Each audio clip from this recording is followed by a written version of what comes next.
Дзякую шчыра ўсім, хто даходзіць на новы да гэтых лекцый.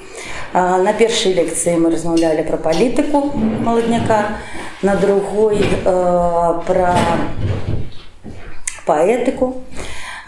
І сёння такая тэма, здавалася б, тэма не надта датычная да паэзіі, але насамрэч менавіта гэта вызначала усе тыя працэсы, якія адбываліся ў літаратуры тады. І якраз такая повязь нейкіх канструктаў, нейкіх тэорый, нейкіх тэарэтычных разважанняў над паводзінамі чалавека і над сістэмамі каштоўнасцяў і жывое жыццё, жывыя ўзаемадачыненні паміж людзьмі, гэта насамрэч было больш важным за дэкларацыі, за палітычныя нейкія інструкцыі, за тыя рэчы, да якіх мы прызвычаіліся як да вызначальных. А насамрэч, канешне, галоўны рухавік гэта заўсёды чалавечае, заўсёды адносіны паміж людзьмі. І сёння таму такая тэма этыка маладняка, але яна будзе шырэй за маладняк і храналагічна, то бок некаторыя выпадкі, некаторыя сучаснай мовай кажучы кейсы мы разгледзім, і якія шырэй за маладняк і былі пасля маладняка і былі побач з маладняком. То бок галоўная задача моя сёння менавіта і паказаць вось гэтая пераплеценасць тэорыі і жывога жыцця, і тое, як гэта ўплывала на тое, што рабілася, і ўрэшце рэшт, як гэта абумовіла і зрабіла абавязковым, бясспрэчным і магчымым тое, што адбылося ўрэшце рэшт, то бок вынішчэнне, расстрэл і наогул тую сітуацыю, калі людзі дазволілі сабе масавыя забойствы. І калі мы кажам, што яны пабудавалі тую сістэму, якая потым іх і знішчыла, гэта насамрэч так і было. Але прычыны палягаюць нават не ў палітычнай плоскасці, а ў плоскасці этычнай. 20-тыя гады, ось гэты паслярэвалюцыйны час, калі скончыліся такія вострыя узброеныя канфлікты, калі пачалася адбудова новага свету, новай дзяржавы і новых стасункаў паміж людзьмі, гэта ёсць час такі памежны, парубежны паміж двума этыкамі. Этыкай ідэалістычнай канціянскай, якая распрацоўвалася ўсё 19 стагоддзе і якая так ці інакш уплывала на фарміраванне каштоўнасных сістэм унутры кожнага чалавека. У 20-тыя гады на змену гэтай канціянскай этыцы прыходзіць этыка марксісцкая. І Маркс шмат увагі надаваў этычным пытанням у сваіх працах, і тэарэтыкі новага часу, новай улады. І адно з самых такіх складаных працэсаў, якія адбываліся ў чалавечай свядомасці і ў свядомасці, вядома ж, творцаў, канешне, гэта і менавіта былі працэсы змены этычных сістэм. Калі ідэалістычная сістэма канціянская мела на ўвазе, што ёсць нейкія ідэальнае ўяўленне пра этычныя катэгорыі, дабро, зло, свабоду, волю, шчасце, гэта тое, чым займаецца этыка, то і кожны чалавек быў адказны у разуменні Канта, быў адказны за тую сістэму, якая ў ім знаходзіцца, маральны закон ува мне, то Маркс сцвярджаў цалкам лагічна ў звязку з усёй сваёй тэорыяй, што этыка ёсць паняцце класавае. І кожны клас ён фарміруе і ён укладае ў галовы людзей, у асобу тыя каштоўнасці, якія ён выпрацоўвае, менавіта клас. Менавіта таму ёсць этыка людзей багатых, якія маюць уласнасць, ёсць этыка людзей, якія не маюць, і яны маюць розныя адносіны і рознае напаўненне вось гэтых паняццяў у залежнасці ад свайго класу. І гэтая новая марксісцкая этыка, яна не призывала разбурыць класавасць этычную. Яна якраз призывала до таго, каб памяняць месцамі, каб адне этычныя каштоўнасці класу буржуазіі, прыкладам, яны саступілі месца каштоўнасцям іншага класу, то бок просто мяняць месцамі, а не разбураць сістэму саму па сабе гэтую класавую. Марксісцкая этыка мела на ўвазе, што чалавек не можа быць носьбітам маральнага закону, што чалавек сам па сабе гэта істота ў пэўнай ступені, у вялікай ступені механічная. Гэта істота, якая падпарадкуецца нейкаму звыш органу, ці чалавеку, ці супольнасці чалавечай, якая выпрацоўвае каштоўнасці, і потым кожны іх павінен прыняць альбо па нараджэнні, альбо перавыхаваўшыся, прыняўшы да сябе гэтыя маральныя каштоўнасці. І вось гэты механічны чалавек, а ён быў механічны ў разуменні марксістаў ва ўсім, і ў каханні, прыкладам, то бок сексуальная рэвалюцыя 20-х, яна кажа, што каханне гэта не нейкі рамантычны канструкт, прыдумка, гэта фізіялагічныя працэсы, і таму, канешне, каб задаволіць сваё жаданне ці далучыцца да нейкіх перажыванняў такога кшталту, не трэба нічога мудрагеліць, не трэба асабліва там нешта думаць, ты можаш задаволіць гэтае жаданне з кім заўгодна, і той, з кім ты хочаш яго задаволіць, павінен адказаць табе, ну таму што фізіялогія. І гэта ж не толькі ў сексуальным плане разбураліся тыя ўяўленні і тыя стасункі паміж людзьмі, якія выбудоўваліся раней, а гэта было менавіта такі агульны працэс, які ішоў ультыматыўна і якому ты павінен быў падпарадкавацца, таму што ты проста чалавек, а супольнасць, грамадства, твой клас і класавая мараль, класавая этыка заўсёды вышэй.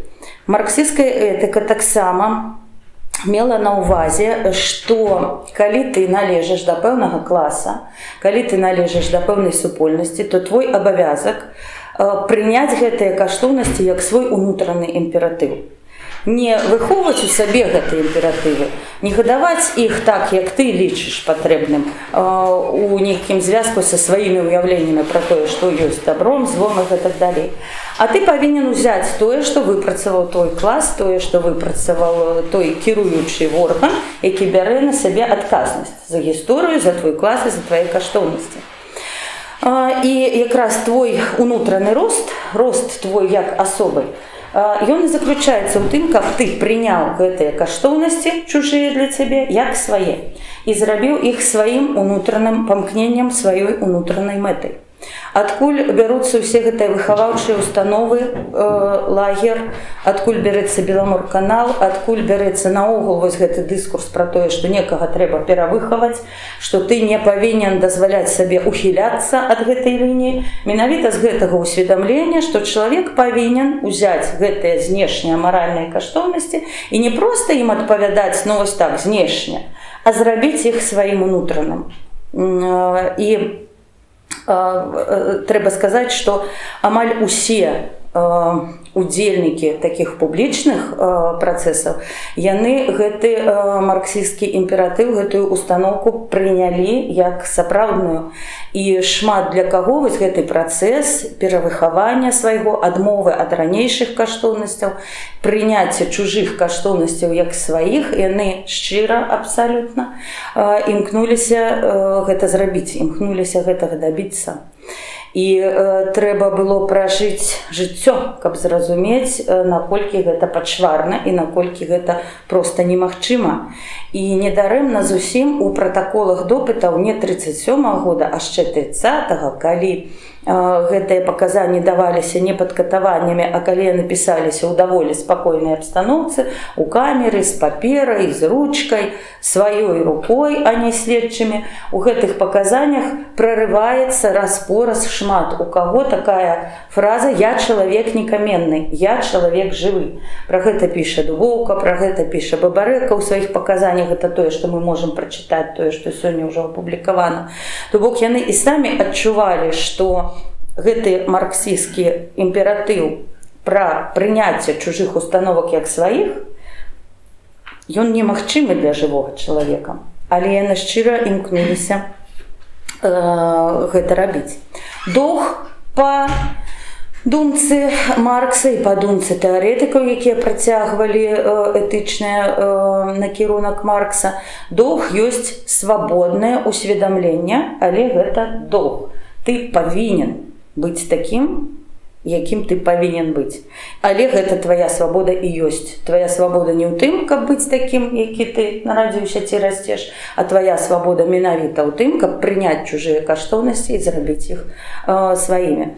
Гэта вельмі такі складаны, неадназначны і, як высветлілася, злачынны эксперымент над асобай, але які яны ўсе ставілі над сабой і якія яны імкнуліся зрабіць жыццём. Агульнае ў такой сістэме, канешне, вышэй за асабовае. І тое асабовае, якое не адпавядае агульнай лініі, яно павінна быць вынішчана і вынішчана пры дапамозе супольнасці, канешне, але менавіта тваёй унутранай сілай і унутранай працай над сабой. Адсюль ідзе ўся гэтая традыцыя агульных абмеркаванняў, партсабраній, на якіх абмяркоўвалася прыватнае жыццё. Адсюль ідзе гэтая традыцыя крытыкі сяброўскай, але крытыкі жорсткай, таму што гэта думалася, уяўлялася як уратаванне для чалавека, які сам па сабе слабы і не можа далучыцца да супольных маральных патрабаванняў.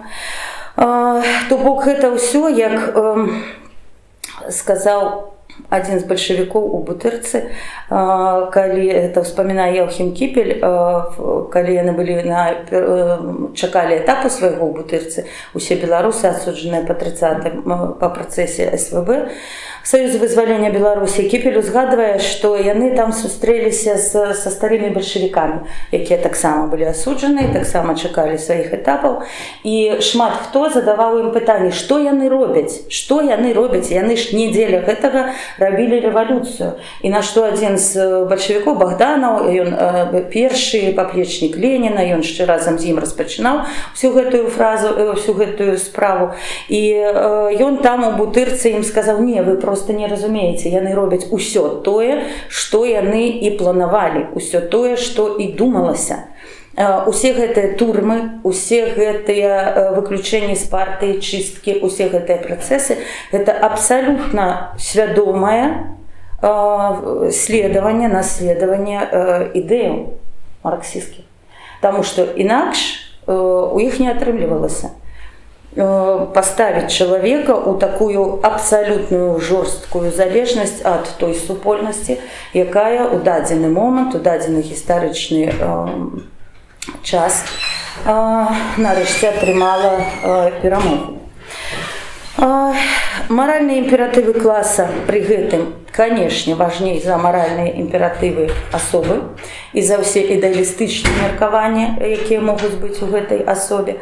А паколькі ідзе рэвалюцыя, паколькі ідзе барацьба за ўладу, паколькі ідуць даволі жорсткія працэсы, то чалавечая мараль і чалавечая асоба, я выбачаюся, чалавечая мараль, яна саступае. Яна не павінна быць першай. Першая павінна быць мараль менавіта твайго класа.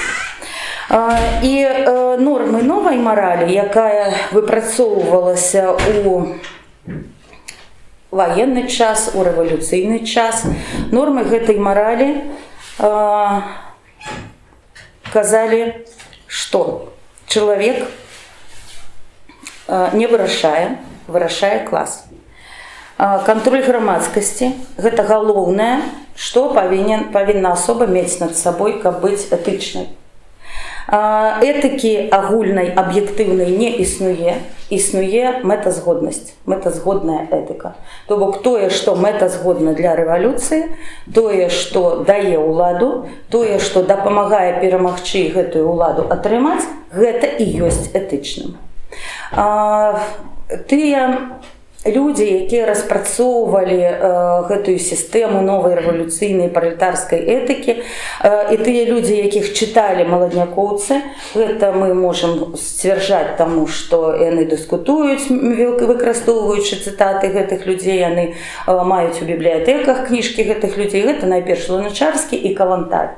Луначарскі чалавек высокаадукаваны і пры гэтым абсалютна свядомы, усвядомлены марксіст, быў адным з тых, хто распрацоўваў гэту новую этыку і ў навукова-папулярных і ў папулярных артыкулах сцвярджаў яе як імператыў, як ультыматум для тых, хто будзе карыстацца новай этыкай. Александр Калантай, вельмі папулярная, ну, яна дзяржаўны дзеяч, канечне, але як публіцыст была вельмі папулярная, і моладзь маладнякоўская чытала і шчыра захаплялася выкладкамі Калантай. І яны ўсе менавіта з'яўляюцца тымі тэарэтыкамі, якія сцвярджалі, што галоўнае ў этыцы – гэта мэтазгоднасць. Калі мэтазгодна забіць, трэба забіць. Калі мэтазгодна вынішчыць усю сям'ю, трэба вынішчыць. І мы не павінны тут разважаць пра тое, наколькі гэта этычна з пункту гледжання 19-го прыкладам стагоддзя, таму што ідзе барацьба, таму што змяняецца структура, тэктанічна змяняецца структура грамадства, і таму этыка ёсць мэтазгоднасць. І, канешне, такое самае сваё выражэнне канчатковае, напэўна, гэтыя палажэнні набылі у Дзяржынскага, бо Дзяржынскі таксама шмат займаўся пытаннямі этыкі, рэвалюцыйнай этыкі, этыкі супрацоўнікаў ЧК, і сам Дзяржынскі насамрэч, як мы дзівімся, так, як людзі маглі быць такімі звярамі. А яны не былі звярамі, яны менавіта былі людзьмі, бо мараль і этыка – гэта выключна чалавечае. Проста яны так будавалі сваю этыку. І Дзяржынскі шмат разоў выказваў гэтыя пастулаты. Для рэвалюцыянера не існуе аб'ектыўнага сумлення. Сумленна тое, што вядзе да ўлады. Вось калі гэта вядзе да ўлады, гэта сумленна. Яшчэ адзін пастулат Дзяржынскага – палітычная мэтазгоднасць важнейшая за правы асобы. Все, што мэтазгодна для палітычных мэтаў, это ўсё этычна, а правы асобы яны нават не другасныя, яны проста не разглядаюцца, калі гаворка ідзе аб уладзе, а ўлада не ёсць правасуддзем, улада ёсць знішчэннем палітычных ворагаў, казаў Дзяржынскі, і гэта таксама прымалася абсалютна як імператыў у кантэксце ўсёй гэтай марксісцкай этыкі.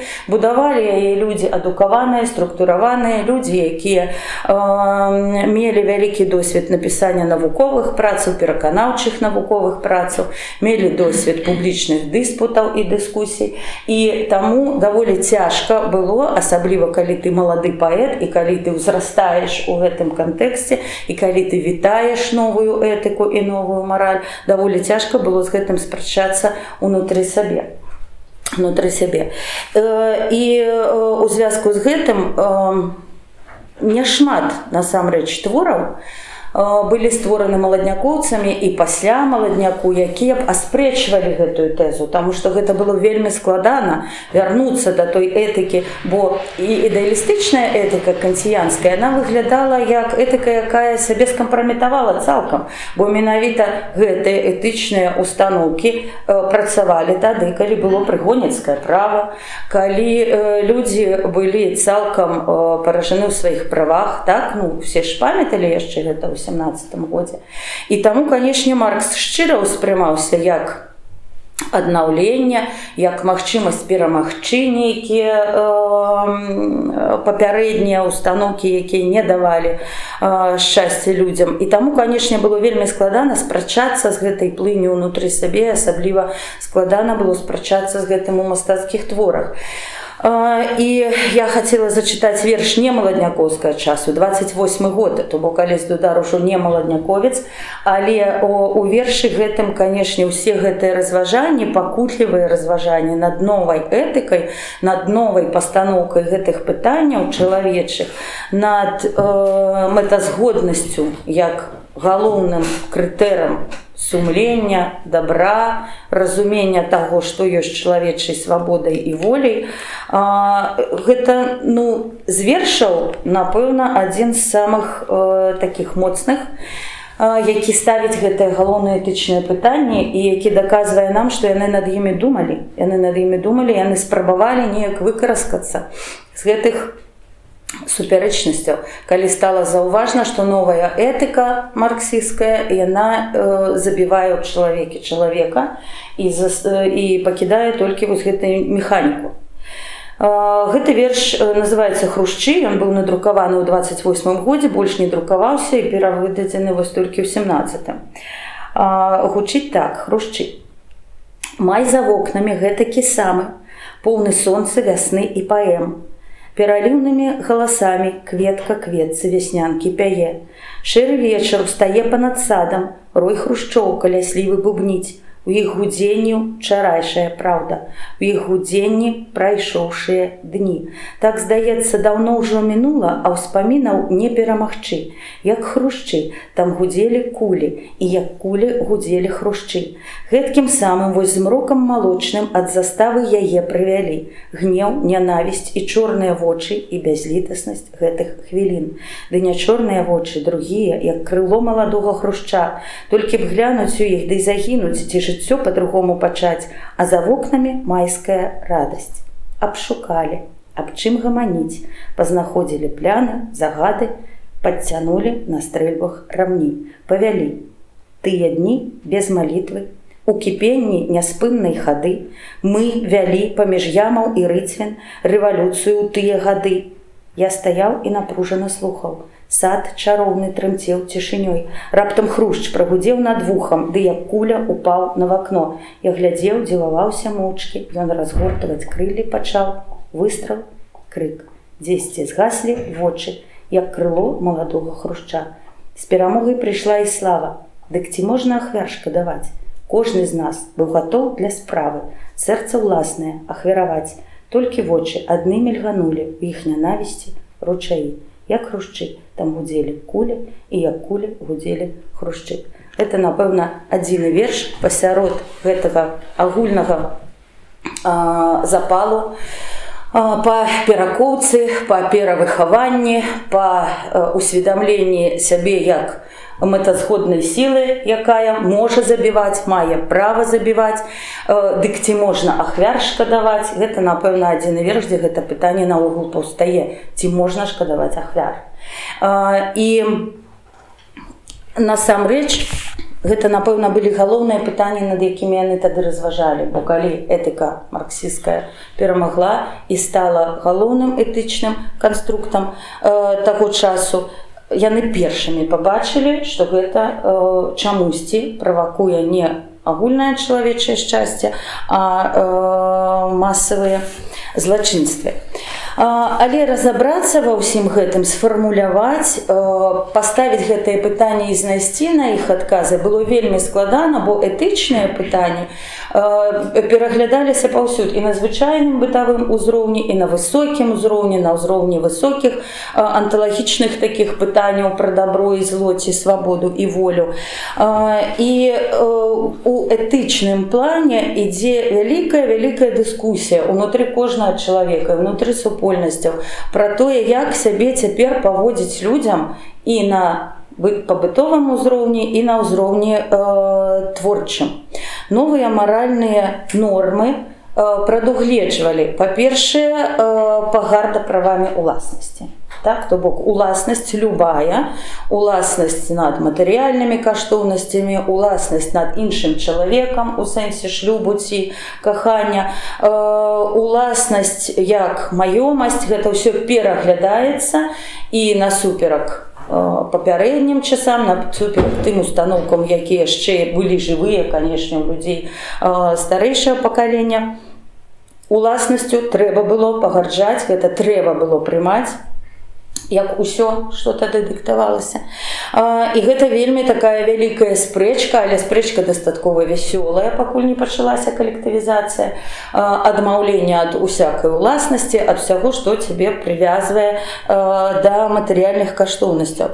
Яшчэ адні такі пласт маральных нормаў, якія моцна пераглядаліся, гэта стары інстытут шлюбу і сям'і. І ў звязку з гэтым пераглядам пераглядаліся і рытуалы, і тое, што называлася забабонамі, і нормы старога грамадства датычна паводзінаў, дзяўчат, мужчын, людзей у шлюбе, людзей па-за шлюбам. Усё гэта таксама пераглядаецца, і моладзь, канешне ж, першая кідаецца ў перагляд і адмову старых норм. Новыя маральныя нормы дыктуюць перавагу агульнага над уласным, і гэта ўсё таксама трэба праводзіць у жыццё і рабіць сваёй паўсядзённасцю. І самае галоўнае, што ўсё гэта суправаджаецца бязлітаснасцю да іншага, таму што новыя маральныя нормы павінны усталявацца бязлітасна, і ты павінен разумець, што гэта твой першы доўг як чалавека і як асобы.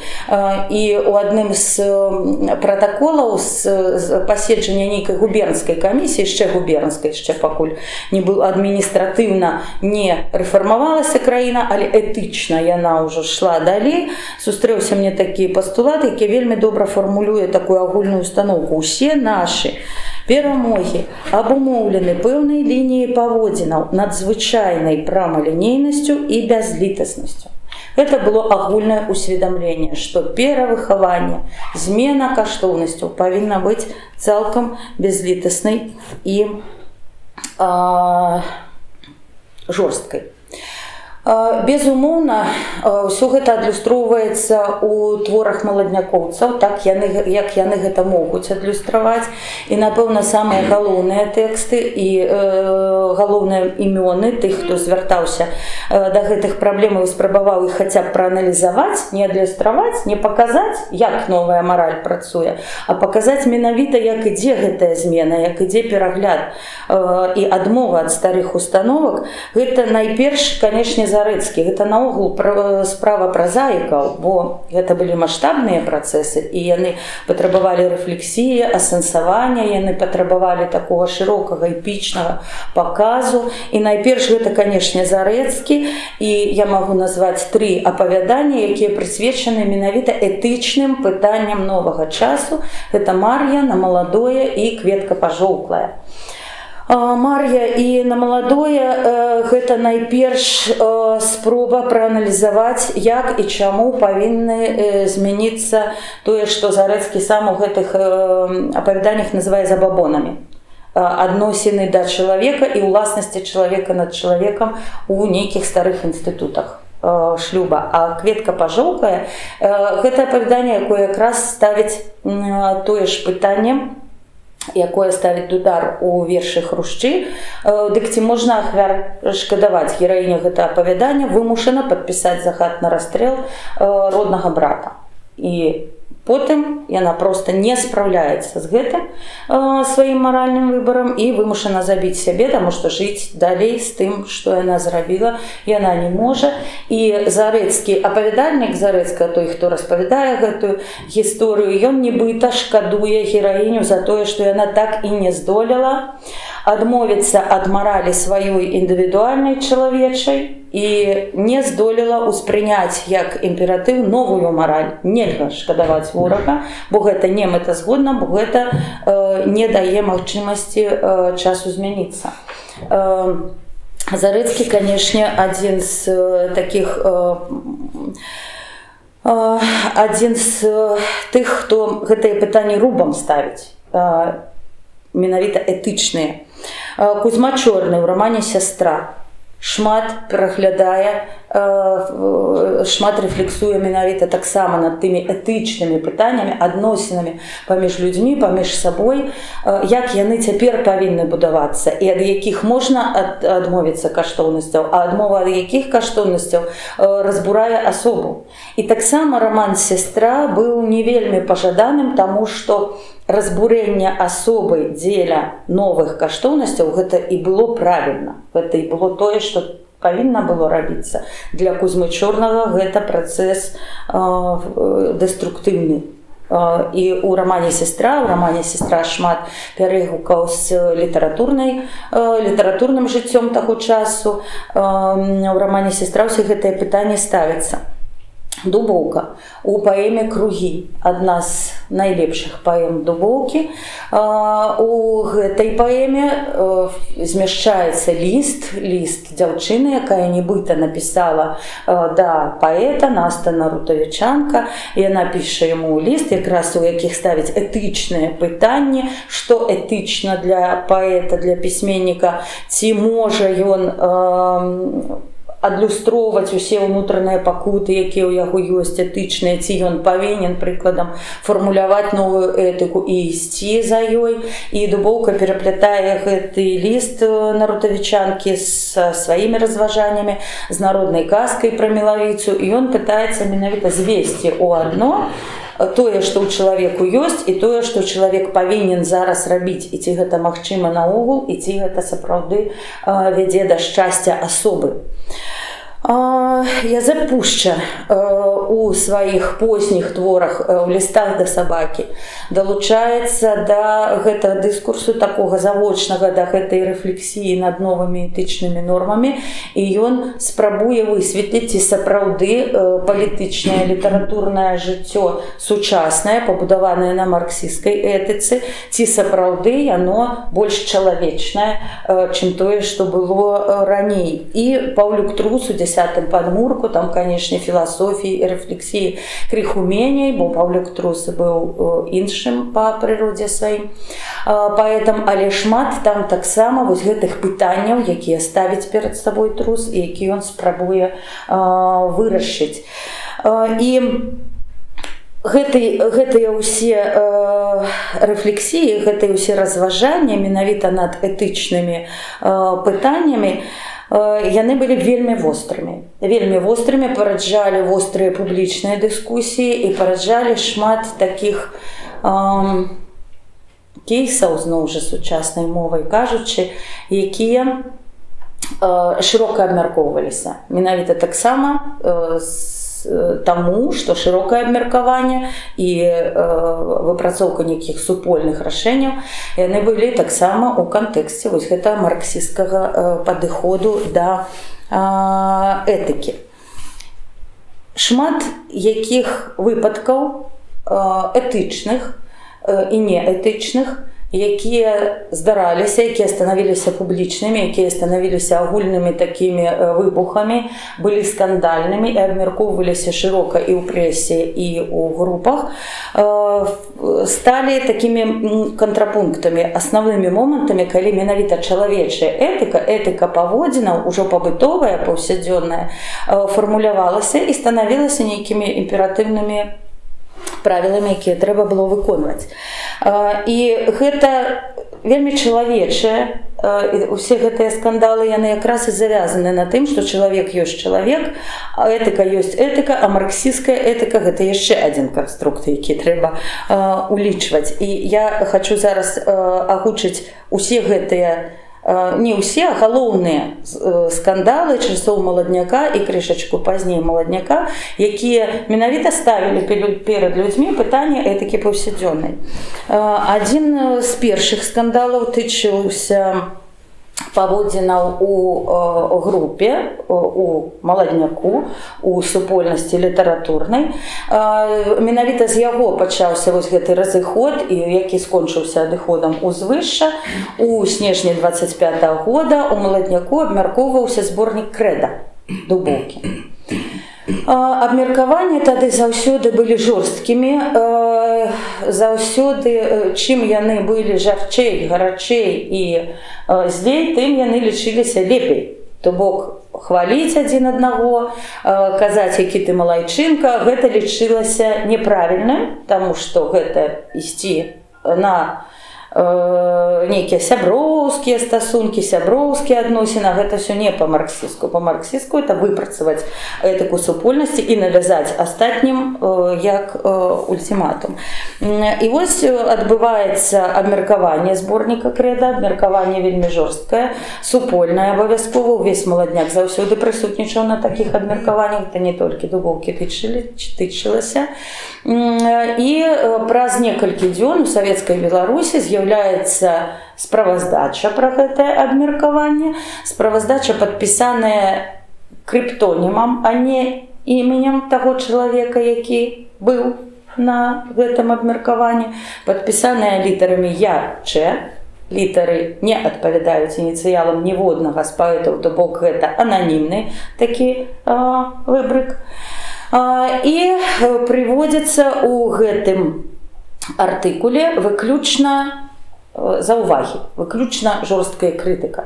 То бок ніякіх плюсаў ці паэтычных адкрыццяў ці паэтычных вартасцяў зборніка не згадваецца, а згадваецца толькі тое, што паэт павінен памяняць, над чым працаваць, усе ягоныя ухілы і ўвесь ягоны адыход ад генеральнай лініі марксісцкай, якая была галоўнай, пануючай.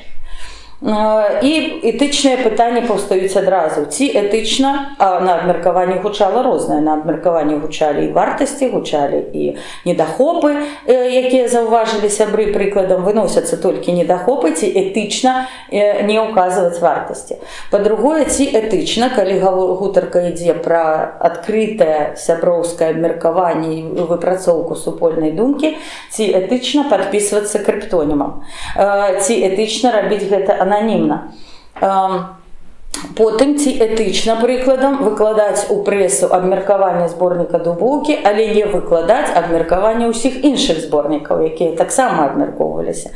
Гэта ўсё пытанне пісьменніцкай этыкі, чалавечай этыкі. Яны ўсе ставяцца, канешне, безумоўна, у кансіянскім ключы, так, ідэалістычнай этыкі. І з гэтага пачынаецца бурная такая дыскусія ў маладняку, ці меў права гэты Я-Ч, а потым высветлілася, што гэта быў Алесь Дудар, ці меў ён права на такую публікацыю, ці не павінен ён быў узгадніць, ці не павінен ён быў падпісацца сваім іменем, і ці не павінен ён быў неяк па-іншаму гэта ўсё напісаць. Менавіта абмеркаванне гэтага зборніка справакавала выхад Дубоўкі з маладняка ў красавіку 26, а потым у траўні і выхад большай групы. І калі узвышша адыходзіла ад маладняка, у асноўным гутарка шла пра тое, што гэта асабістыя спрэчкі. Гэта не літаратурны факт, а гэта асабістыя спрэчкі і асабістыя крыўды,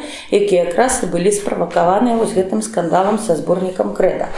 Пасля таго, як было абмеркаванае крэда, усе абмеркаванні паэтычных зборнікаў, асабліва зборнікаў тых, хто быў датычны да з'яўлення гэтай публікацыі, яны сталі праводзіцца менавіта ў такім ключы. Ужо вартасці іншых ніхто не заўважаў, а ў асноўным крытыкаваліся ўхілы, крытыкаваліся вось гэты адыход ад нейкай спецыфічна зразумелай лініі партыі. То бок крытыка з таго, чым яна мыслілася, як яна задумвалася, яна стала проста варыянтам зноў жа нейкай помсты, нейкіх асабістых рахункаў, якія такім чынам зводзіліся. І ёсць вельмі такая яскравая маляўнічая цытата Максім Лужанін, які прысутнічаў на адным з абмеркаванняў, а гэтым разам абмяркоўвалі ўжо Дудара, абмяркоўвалі яго новы зборнік і залацісцей і сталёвей. І, канешне, усе тыя, хто быў незадаволены абмеркаваннем крэда, скарысталіся магчымасцю гэтаксама неэтычна, як ён зрабіў з крэда, зрабіць ужо з ім. Так? То бок гэта як такі ланцуг, які не мае канца насамрэч, які быў запушчаны менавіта тым скандалам. І вось як апісвае Лужанін у лісце да Глебкі, бо Глебка не прысутнічаў на гэтым сходзе. Вось як ён апісвае гэтае паседжанне. Былі гарачыя спрэчкі, секлі дудара ў дрысг. Бабарэка казаў, што ёсць паэты, адмежаваныя ад свету сцяною. Гэта дудар. Часам імкнецца прабіць лобам сцяну, ударыцца, адскочыць, ціхенька паплача, а потым зноўку вылазіць і крычыць: «Мне прапоны большы разгон». Дудар не здаволіўся і крычаў, і тут цікава, як падсёк яго Пушча. Вось яго словы, сказаныя сур'ёзна і сярдзіта. «Дудар, пакінь, што ты стаіш і брэшаш, як звяглівы сабач». Пасля гэтага артадаксальны марксіст пайшоў на балкон і ў залю не варочаўся. Бок артадаксальным марксізмам і гутаркамі пра этыку, што адзін бок, што другі бок, канешне, стаў проста прыкрываць асабістыя праблемы, якія паміж імі ўзнікалі. І гэтыя праблемы, канешне, ляжалі ў плоскасці абсалютна чалавечых адносінаў, якія не рэгулююцца этыкай і тым больш этыкай марксісцкай. І ўвесь канфлікт паміж Дубоўкам і Дударом, як гэта высвятляецца з мемуараў больш ці менш шчырых, ён, канешне, палягаў не ў плоскасці марксісцкай этыкі, а ў плоскасці звычайных чалавечых адносінаў. Владзімир Дубоўка, такі лёсік, так, чалавек, якому так лёсавала, чалавек высокаадукаваны, працуе ў Маскве мае кватэру і нават дачу, прыязджае на Беларусь, і тут, значыцца, ён такі малайчынка, усе яго прымаюць, ён самы топавы, чытэльны паэт, а беларусы, якія тут, на гэтай зямлі, спрабуюць нешта зрабіць і сваімі рукамі беларусізуюць небеларусізаваныя, ездзяць у Полацкі, ездзяць у Гомелі, там нарываюцца на скандалы датычна беларусізацыі, яны, значыцца, канешне, пачуваюцца пакрыўджанымі. Это ўсё вельмі чалавечае, і ці можна гэта адрэгуляваць, якой бы ты не было штучнай сканструяванай марксісцкай этыкай. Ці можна гэта наогул вырашыць, калі асоба, адзін канкрэтны чалавек, не мае ўнутры сабе нейкіх этычных сістэм і нейкіх каштоўнасцяў.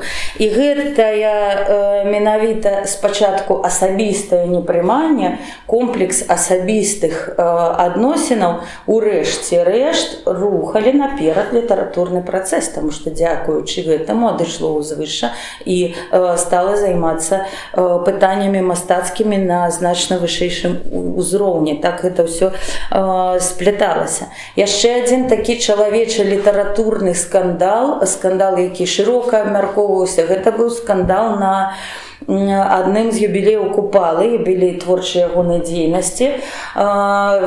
Маладняк наогул меў да Купалы асаблівы сантымент.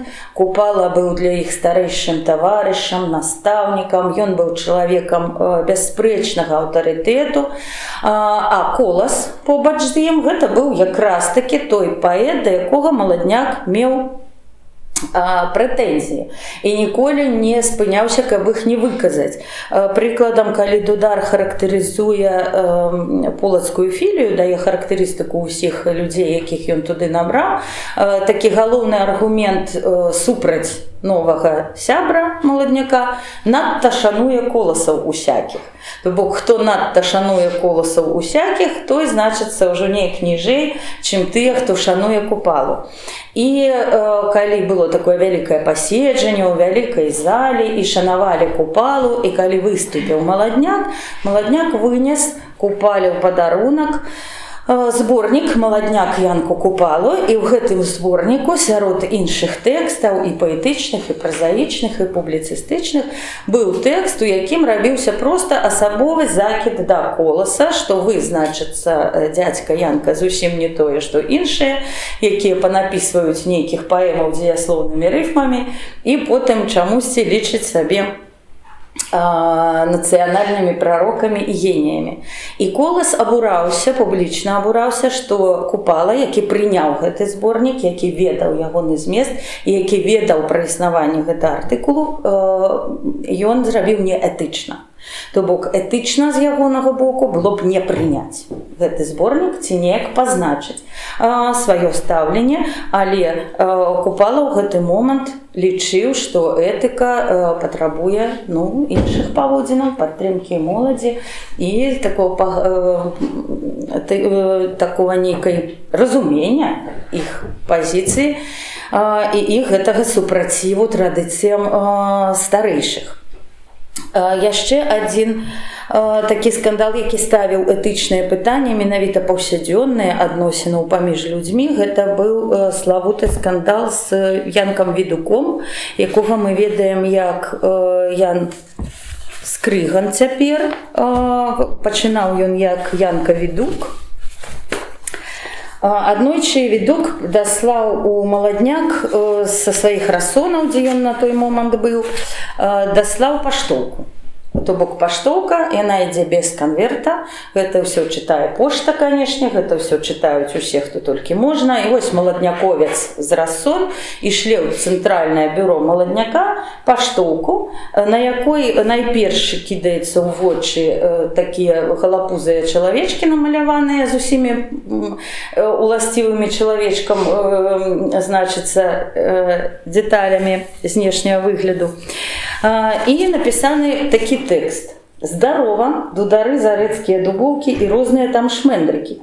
Чорт яго ведае чаму, але мне хочацца, не чаго-небудзь дрэннага хочацца, перакінуцца з вами парай слаўцоў. Дрэнна толькі тое, што глаз вапіющего в пустыне. Нічога такога ў расоне маёй няма. Жывём, да хлеб жуём, пра Менск часта ўспамінаю, усё глупства к... Далей ідзе лаянка смачная такая, якая напісаная проста літарамі вялікімі. Амінь, бывайце, астаюся сукін сын Відук. Прыходзіць у маладняк вось такая паштоўка. І паўстае пытанне, ці этычна гэта, ці могуць дазволіць сабе такія паводзіны маладнякоўцы, ці могуць такія тэксты прыходзіць на афіцыйны адрас маладняка. Справа гэта выносіцца на публічнае абмеркаванне, канешне. На чарговым сходзе маладнякоўскім абмяркоўваецца гэтая паштоўка, і па выніках гэтага абмеркавання Відука з маладняка выключаюць за неэтычныя менавіта паводзіны.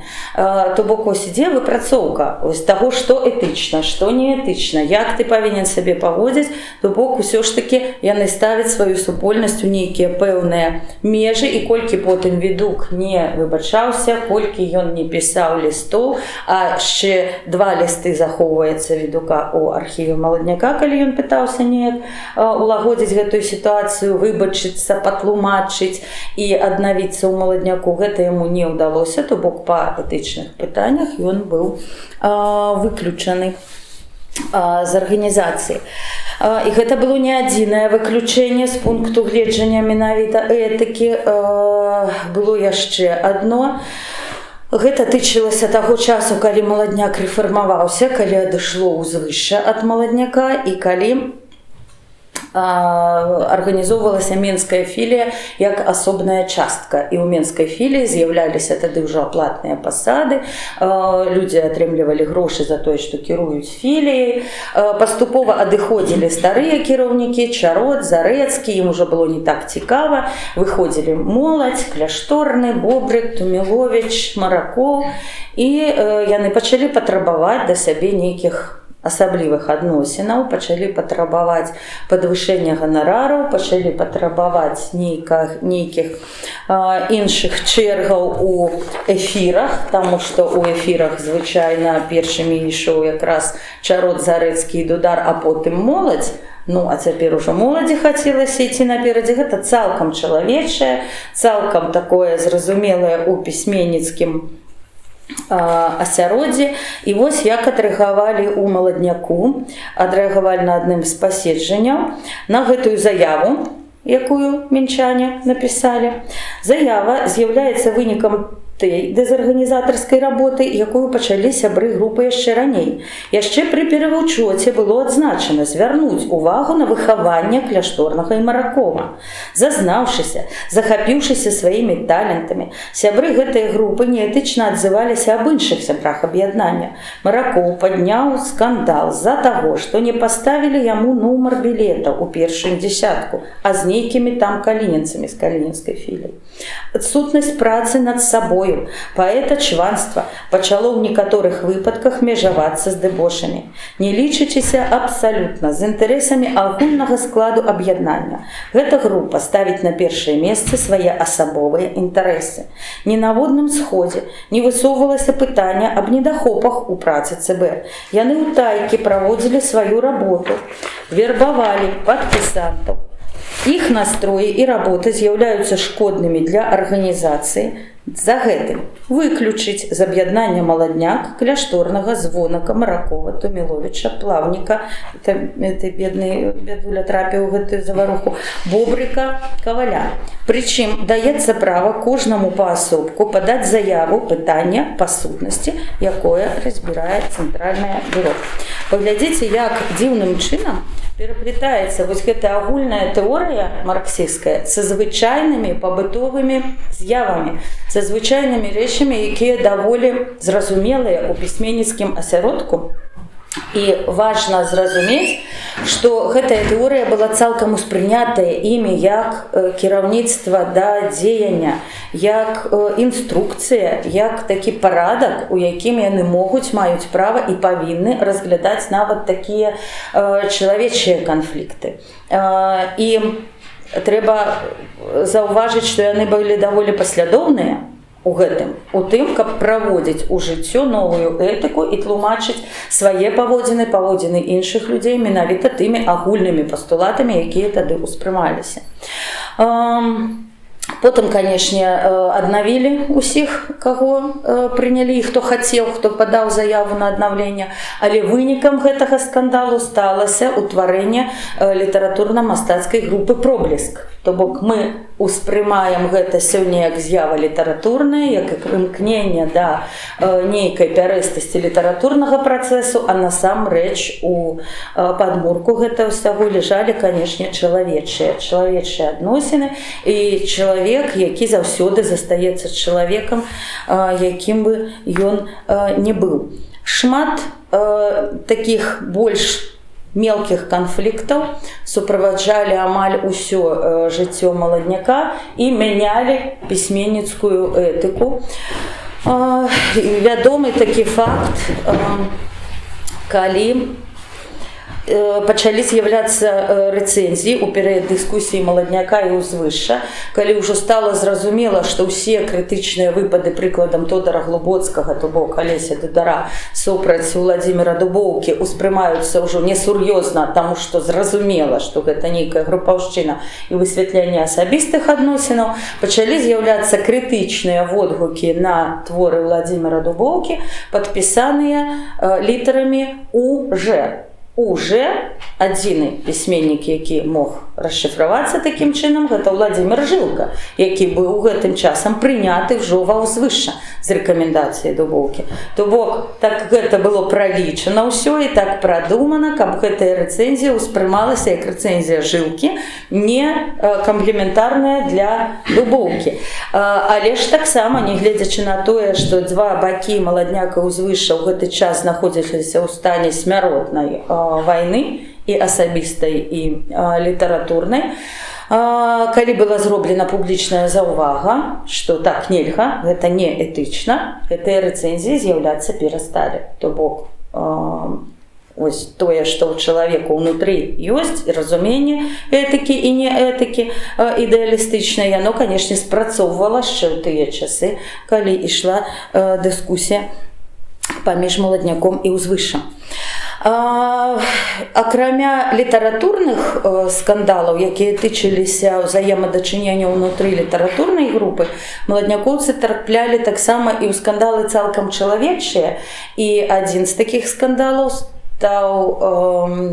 таким публічным фактам, моцна абмяркоўваўся ў прэсе і быў заклік да абмеркавання публічнага, і гэты артыкул абмяркоўваўся і ў навучальных установах, і ў нейкіх групах, і, канешне, абмяркоўваўся ў самім маладняку, і прымалася рэзалюцыя. Гэта такі нашумелы артыкул «Мерзавец», вельмі каларытны, тычыцца ён таксама вельмі драматычнай гісторыі, у якую быў ублытаны Анатоль Вольны, нейкім бокам Алесь Дудар. Артыкул гэты быў надрукаваны ў чырвонай змене, называўся ён «Мерзавец» і расказваў асабістую гісторыю Анатоля Вольнага, чаму яна для нас важная і чаму нам таксама важна далучыцца да гэтага кейсу, таму што ён асвятляе адносіны тагачаснай моладзі і моладзі багемнай, літаратурнай, то бок элітнай, так, моладзі да вось пытанняў шлюбу, кахання, взаемадачыненняў паміж мужчынай і жанчынай. І гэта абмеркаванне першага шлюбу Анатоля Вольнага, вядомая гісторыя пра тое, як ён, ну тады ж яны жаніліся вельмі лёгка, разводзіліся таксама лёгка. Гэта укладалася ў канцэпцыю марксісцкай этыкі, это укладалася ў канцэпцыю сексуальнай рэвалюцыі, это ўсё было лагічна, калі прымаць гэта ўсё як свае ўнутраныя каштоўнасці. Анатоль Вольны сапраўды узяў у жонкі афіцыянтку з таго рэстарана, у якім яны часцяком сустракаліся з сябрамі. І вось як аўтар артыкула апісвае вяселле. Каларытнае вельмі апісанне таксама, паказвае жыццё іх, якое яно было, без міфаў, гераізацыі і рознай рамантызацыі. Сашка Белы – гэта Анатоль Вольны, а Янка Кобза – гэта Алесь Дудар. «Здоровья молодой, за счастливый брачный союз!» – кричал Янка Кобза, таксама поэт, на вечеринце, присвеченной шлюбу Сашки. «Ура! Даешь по 11-й за поэзию, за музу!» Сашка, расчерваневшийся, с гарачими вачима, пил чарку за чаркой и моцно одной рукой стискал стан зусім уже самлевший от кахання и вина Гани. Много ў тую ноч было выказано слоў за пралетарскую культуру, мастацтва, Луначарскага, Жарова, Безыменскага і гэтых далей. Зусім недарэмна тут згадваецца, канешне, Луначарскі. Языкі блыталіся, словы трацілі ўсякі сэнс, стала шумна. П'яныя хлопцы чокаліся і з электрычнай лампачкай, з талеркамі, самі з сабою. Іншыя ўжо ляжалі на падлозе, у кутку каля печы. Некаторыя наладжвалі падарожжы ў Рыгу. Сашку з Ганяй, як закаханых супругаў, паклалі на канапе. Так прайшла першая ноч маладых. Абсолютно відавочна, так, вось гэтае супрацьпастаўленне этыкі звычайнай чалавечай і той этыкі новай, якая ішла ёй на змену этыкі ось агульнай гэтай супольнасці. Потым распавядаецца пра тое, як Ганя наскучыла Сашку, ён быў паэт, ён думаў пра высокае, а яна была простая зусім дзяўчына. І, значыцца, зноў падымаюцца этычныя пытанні. Ганна засталася адна, грошай ёй Сашка плаціў мала, не пісаў, і ёй прыйшлося б вельмі кепска, каб не прыйшлі на дапамогу таварышы мужа. Яны адзін за другім прапаноўвалі ёй грошы, цягалі з сабой па рэстаранах, стваралі разгульныя папойкі ў сябе на даму і ў Гане. Прыводзілі з сабой нейкіх намазаных дзяўчат, з якімі Ганна хутка стала за панібрата. Разам пілі, разам аддавалі сваё цела п'янай разгульнай кампаніі. Пра мужа Ганна зусім забылася, яна толькі выпадкова даведалася, што ён даўно прыехаў з Крыму і вярнуцца да яе не думае. Новыя сяброўкі ўвялі Ганну ў новае кола знаёмства, там былі ўсякія мужчыны, штатскія, ваенныя, і Ганна закружылася ў дурманячым віхуры п'янага разгулу і разврату. То бок, гэта, сапраўдная гісторыя, так яно гэта і было, і гэтая першая жонка Вольнага, на жаль,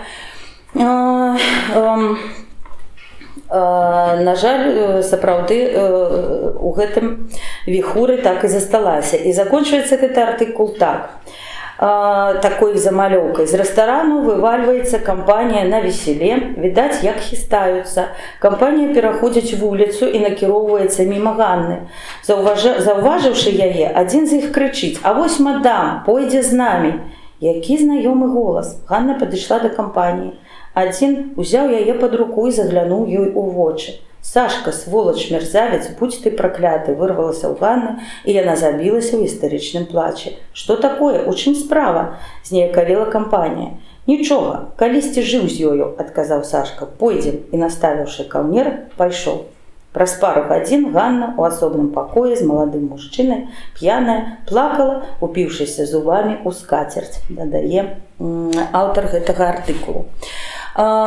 Тое, што адбылося у гэтай гісторыі, абсалютна не супярэчыць той новай этыцы, якую прапаведавала Александра Калантай, якая казала пра крылатага эраса, пра тое, што кожны чалавек павінен аддавацца крылатаму эрасу і павінен не стрымліваць свае ўласныя жаданні, і гэткім самым чынам не павінен мець уласнасці над іншым чалавекам. То бок гэтая Ганя не мела ніякага права патрабаваць ад мужа нейкіх там паводзінаў, калі ён перастаў яе кахаць.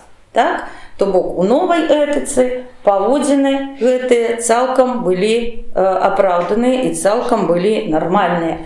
Але калі пачалося абмеркаванне гэтага артыкула, калі пачалося ўспрыняцце і дыскусія побач, стала зразумела, што гэта не тое, чым можа жыць чалавек, і не тое, з чым можа мірыцца чалавек насамрэч, нават калі ён глядзіць на сваіх таварышаў.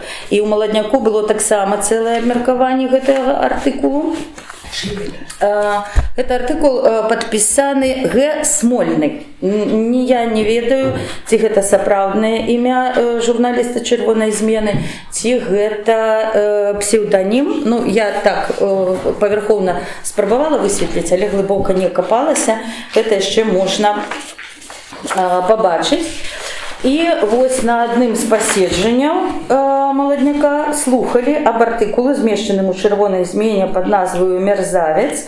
Дакладаўся па гэтым пытанні Міхась Зарэцкі.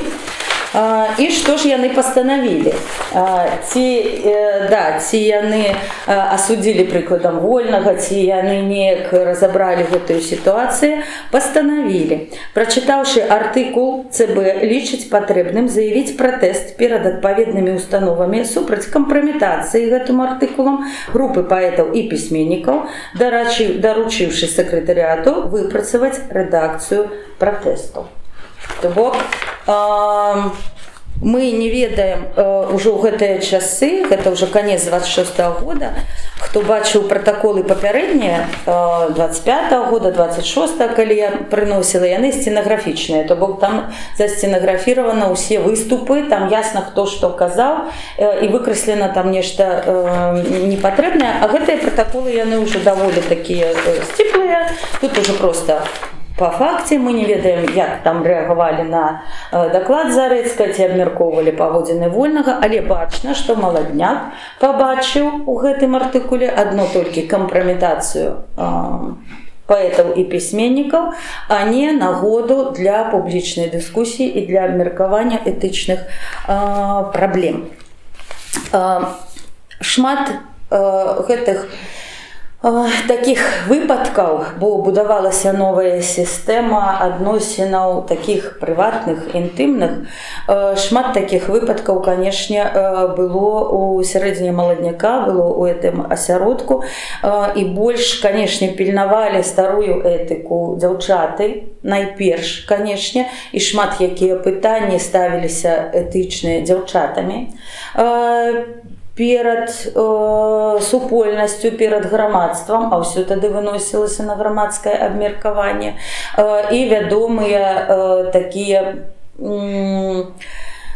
ініцыяваныя дзяўчатамі спрэчкі па паводзінах датычна жанок, так, бо, прыкладам, ніхто не спыняўся перад тым, каб выказаць нейкі непрыстойны камплімент да ўжо дзяўчыны, якая ў шлюбе знаходзіцца. Скардзілася Алена Броўка, што шмат паступае да яе непрыстойных прапаноў. Скардзілася Ніна Глебка. Гэта было як бы дапушчальна. Яны маглі сабе гэта дазволіць, таму што кіраваліся вось гэтай новай этыкай і тым, што прапагандавалася як зусім іншае стаўленне да кахання. Паўставалі, канешне, перад пісьменнікамі і выключна пісьменніцкія пытанні, не пытанні агульнай чалавечай этыкі, а пытанні пісьменніцкія. І адно з першых пытанняў, як згадваць у творах іншых людзей, як выкарыстоўваць іх у якасці прататыпаў, якім чынам іх апісваць. Гэта такая старая пісьменніцкая праблема. Шмат хто з пісьменнікаў яе вырашаў тым ці іншым ключы, але маладняк гэта была такая супольнасць вельмі насычаная публіцыстыкай, публіцыстычным дыскурсам, і яны выносілі ў свае творы шмат што з асабістага. І менавіта ў асяродку маладняка з'яўляюцца такія тэксты, якія потым маглі быць скарыстаныя нават як даносы. І тэксты гэтыя былі даволі шчырыя, не надта прыхаваныя, там былі адносіны паміж прататыпам і героем. І адзін з першых такіх тэкстаў, гэта быў тэкст мастацкі, напісаны ў межах дыскусіі паміж узвышшам і маладняком.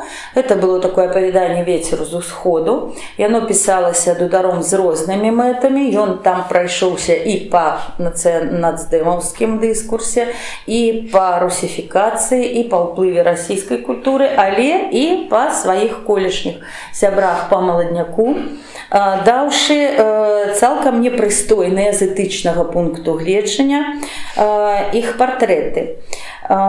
Тут апісваецца літаратурны вечар, на якім выступаюць Гудкевіч і Паляскоўскі. Гудкевіч – гэта Язэп Пушча, Паляскоўскі – гэта Дубоўка. І адразу стала зразумела, каго ён мае на ўвазе, бо ён не толькі тут дудар даў іх вельмі маляўнічыя партрэты, але ён яшчэ і напісаў пародіі на іх вершы. І пародіі даволі ўдалыя. Ой, я зноў выбачаюся, нешта ў мяне здарылася з гукам. Не адключыўся. Даволі ўдалыя пародыі, па якіх адразу было зразумела, каго з паэтаў ён мае на ўвазе. Гудкевіч і Паляскоўскі, Пушча і Дубоўка выступаюць перад аўдыторыяй. Павінны былі выступаць маладыя паэты Гудкевіч, Паляскоўскі і яшчэ некалькі, якія ўжо карысталіся шырокай вядомасцю не столькі сваімі творамі, колькі гучным сваім жыццём. Арцём спазніўся на вечар і паспеў якраз да выступлення Гудкевіча. Гэты панок, па-франтоўску апрануты і з голасам 40гадовай жанчыны, толькі што пачаў чытаць свой верш. Сіня аўсяныя далі свецяцца ў цьмяных крышталях, тут жа на бруку прадажным душу на золата важаць. Я сын пяшчотаў лілейных, стану схіліўшы калені, звонка пунцовыя хвалі, сіня аўсяныя далі. Хто чытаў Пушчу, разумее, што гэта пародыя абсалютна відавочная і адразу ж бачны Пушча. Гудкевіч скончыў, нязграбна павярнуўся, ды паходкаю качкі накіраваўся да свайго месца за сталом. Зараз выступіць наш вядомы паэта Паляскоўскі, абвясціў кіраўнік вечару і першы пачаў пляскаць далонямі. Уся заля, асабліва дзяўчаты, аж заходзілася, плешчучы. Паляскоўскі ўстаў і аказаўся высачэнным хлопцам з грубымі рысамі твару. Балянсуючы і размахваючы рукамі, а гэта была маскоўская манера чытаць вершы, Дубоўка ганарыўся тым, што ён на Беларусь прывёз гэтую манеру, і адразу ж, канешне, вось гэтае размахванне рукамі, гэта такая красамоўная дэталь, ён пачаў чытаць на распеў. І было так проста, і было так міла, аж чапірыў стан твой, вусны цалаваў, абвела вужакай, рукі сашчапіла, а каму завошта, хто ж каго кахаў. Паляскоўскі не выгаворваў літары «Р», Дубоўка не выгаворваў літары «Р», і таму ўсю сваю ўвагу накіроўваў на меладычнасць дэкламацыі. Перад апошняю страфою на твары яго з'явілася пагардліва-іранічная усмешка. «Сяду я на конку, кіну Беларусь я, заберу з сабою вершы ўсе свае, і пайду наперад, болей не вярнуся, хай жывуць мяшчане, толькі без мяне». Перапіваецца знакаміты верш Дубоўкі, і рытм такі самы, і вобразнасць такая самая. То бок у гэтым апавяданні «Вецер з усходу», акрамя ўсяго іншага, дадзены абсалютна пазнавальныя і абсалютна карыкатурныя вобразы калегаў, людзей, з якімі яны распачыналі побач, і людзей, якія сапраўды былі заўважнымі паэтамі ў той час. А калі лічыць, што ў гэты момант у прэсе і Пушча, і Дубоўка моцна цкаваліся, і ішла такая кампанія супраць іх разгорнутая, і палітычныя дзеячы, і літаратары. То бок гэта, канешне, гэты тэкст успрымаўся цалкам як неэтычны. Але праблема ў тым, што ён гэты тэкст шмат месціў у сабе нацдэмаўшчыны. І за гэты «Вецер з усходу» Дудар пацярпеў раней, чым над ім правялі таварыскі суд з нагоды карыкатуршчыны у адносіны да сваіх калегаў. Гэты «Вецер з усходу» увайшоў у гісторыю літаратуры менавіта як нацдэмаўскі выступ супраць русіфікацыі, а ўжо ў другую чаргу як тэкст, у якім у такім карыкатурным выглядзе з'явіліся ягоныя калегі. Але «Вецер з усходу» гэта цалкам такі дзіцячы выпад у параўнанні з тым, што пачалося потым, і як паэты сталі ўваходзіць у вершаваныя творы. Найперш, канешне, скандальнай такой і паэмай, якая нарадзіла вялікія спрэчкі ў пісьменніцкай супольнасці, ці можна так, ці дапушчальна так пісаць. Гэта паэма «Цені на сонцы» Андрэя Александровича. У гэтай паэме «Цені на сонцы» ён прайшоўся па ўсіх практычна дзеячах і дзяржаўных, і літаратурных, і па публіцыстах, якія калісьці мелі шлейф супрацоўніцтва з БНР, супрацоўніцтва з буржуазным урадам, і наогул мелі нейкія у анамнезе такія сумнеўныя моманты біяграфіі. Там праходзіцца аўтар па Некрашевічы, па Жылку, па Пушчы, па Лёсіку, нават Коласа закранае, выцягвае на свет плёткі, выцягвае на свет усе такія моманты біяграфіі, якія, можа, людзі б хацелі неяк схаваць. І «Цені на сонцы», як заўсёды такія рэчы, яны атрымалі такую скандальную папулярнасць, яны моцна чыталіся, і, канешне, невядома, ці меў на ўвазе гэта Александрович, але былі потым скарыстаныя ў якасці дасье і леглі, канешне, у ДПУ не як першы данос, але як дапаўненне, дадатак да тых кампраметуючых матэрыялаў, якія ўжо былі. Таксама далучыўся да гэтага ж самага пытання згадкі сваіх уласных калегаў у негатыўным ключы Кандрат Крапіва.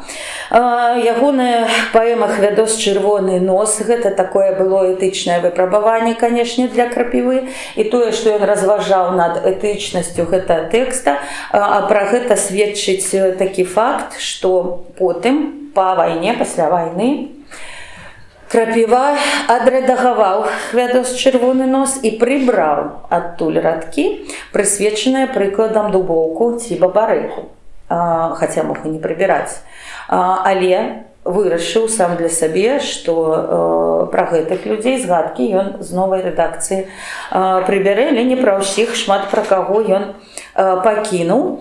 Крапіва выдатны сатырык цалкам, і таму гэта ягоны такі паэтычны, неэтычны учынак характарызуецца даволі высокай мастацкай якасцю. Прытым Хвядос чырвоны нос гэта такая паэма пра то, як п'яніца Федос трапляе ў будучыню і ўжо знаходзячыся ў будучыні з гэтых пазіцый ён разважае пра тое, што ён бачыў у свой час. Жыў Хвядос той не сягоння, а калі ўспомніць цяжка, як быў крытыкам гародня, а пісьменнікам барашка. Быў яшчэ Сергей Дарожны, бузаваты ад прыроды, што пісаў ён бачыць кожны, нават мо вякі і народы. Перакладчыкам быў Таўбін, той, каб толькі яму далі, там за суткі пераклаў бы, шмат тады перакладалі. То бок гэта весь маладняк апошняга сазыву, калі ўжо адышлі старэйшыя і засталіся толькі Ларыён Барашка, Дарожны, малады Таўбін яшчэ, то бок ён тут прыпясочвае ўсіх маладнякоўцаў. А пісаць то ўсе пісалі пралетарскіх твораў сцірты, хоць хісталіся часамі пад уплывам цэнтра спірту. Хоць адзін не піў ніколі, з ім Алесь, хоць адзін не піў ніколі, з ім Алесь і два Міколы, тры адборных Васілі, гэтаксама з ім пілі. Піў Сымон яшчэ і Валеры, ну а ўсіх дык да халеры. Бок пералічвае ўвесь тавіс, пералічвае ўсіх, хто, значыцца, жыў багемным жыццём. Не счакаецца, калі ж ад чакання сэрца ные, праз хвіліну з-за куліс выплываюць распісныя. На нацдэмаўскім карыце, каб не ўбачыў ратазей, дасканалае прыкрыцце з пурпуровых ветразей. І пурпуровых ветразей узвевы, паэма Владзіміра Дубоўкі, то бок гэта зноў жа выпад у ягоны адрас. Ды заўважыць можа дбайны, кулакам везуць камбайны. Камбайны гэта жанр дубоўкавых паэм, які ён сам вынайшаў. Узняліся на вышыні, паднатхніліся, уявілі, і дуэт удвох завылі: Беларусь мая шыпшына. Ну тут ужо адрасна да Дубоўкі.